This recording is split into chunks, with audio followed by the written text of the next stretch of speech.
Chères Pointoises, chers Pointois, bonjour. Je suis Tania Galvani et je suis candidate aux élections municipales à Pointe-à-Pitre. Issue de parents tous deux Pointois, je suis née à la clinique Saint-Joseph, encore appelée clinique Lemestre, qui se trouvait autrefois à l'assainissement. J'ai grandi au Laurier, puis à la résidence Achille Rouanet-Boisneuf, juste en face de l'hôtel de ville, qui a d'ailleurs été inauguré l'année de ma naissance. Et du haut de notre balcon, j'ai pu suivre avec mes parents, mon frère aîné Yuri et ma grand-mère maternelle qui vivait avec nous, toute la construction du Centre des Arts et de la Culture. Mais j'ai aussi des liens très forts avec les faubourgs de la ville et en particulier avec la cour Selbonne, d'où mon père est originaire et où ma grand-mère paternelle a vécu jusqu'à sa mort il y a 3 ans. J'exerce la profession d'avocat depuis maintenant 20 ans à Pointe-à-Pitre. J'ai été membre du Conseil de l'Ordre, secrétaire de l'Ordre pendant plusieurs années et mon exercice professionnel a été marqué par la défense de grandes causes comme les petites mutuelles de proximité liquidées. Par ailleurs, j'ai tenu à participer à la défense de 2 jeunes afro-américains condamnés à la réclusion criminelle à perpétuité en Californie pour les meurtres de 2 hommes blancs, crimes pour lesquels ils ont toujours clamé leur innocence.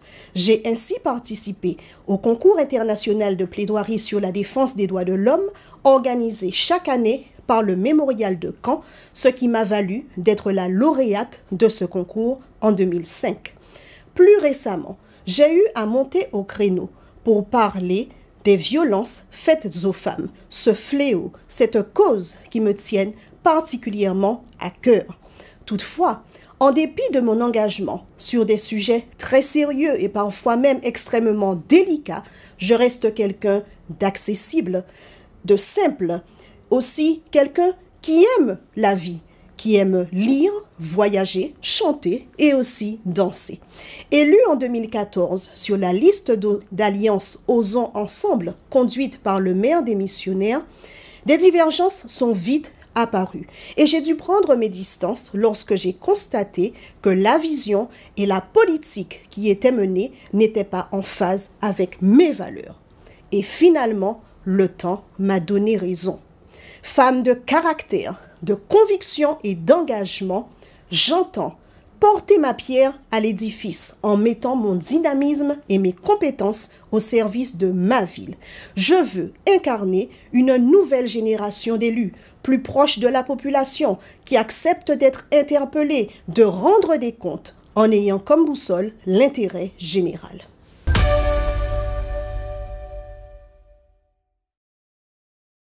Le regard que je porte sur la ville est un regard empreint de tristesse, mais aussi de colère.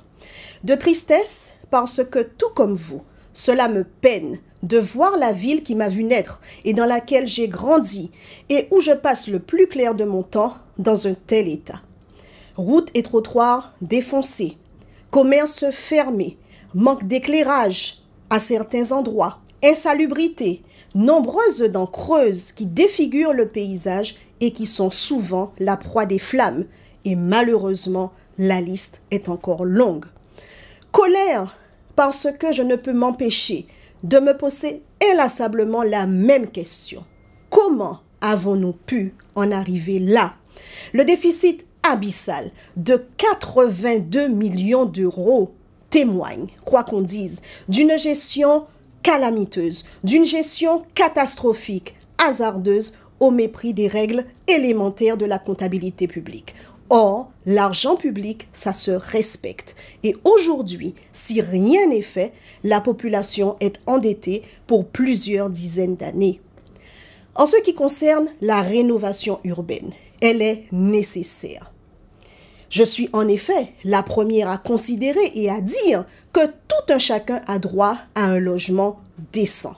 Par contre, l'opacité dans laquelle cette opération de rénovation urbaine a été menée à Pointe-à-Pitre est de l'avis même de la Chambre régionale des comptes totalement inacceptable.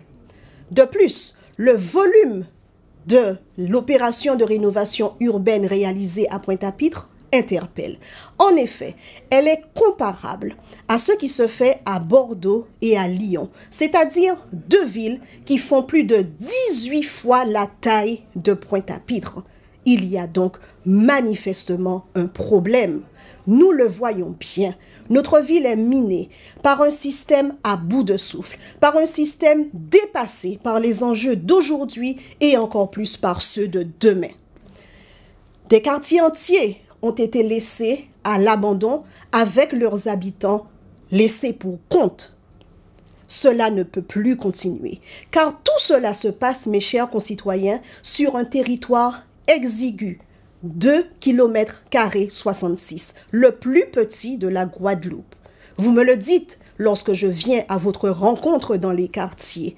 Vous ne voulez plus de cette Pointe-à-Pitre-là, et vous avez raison.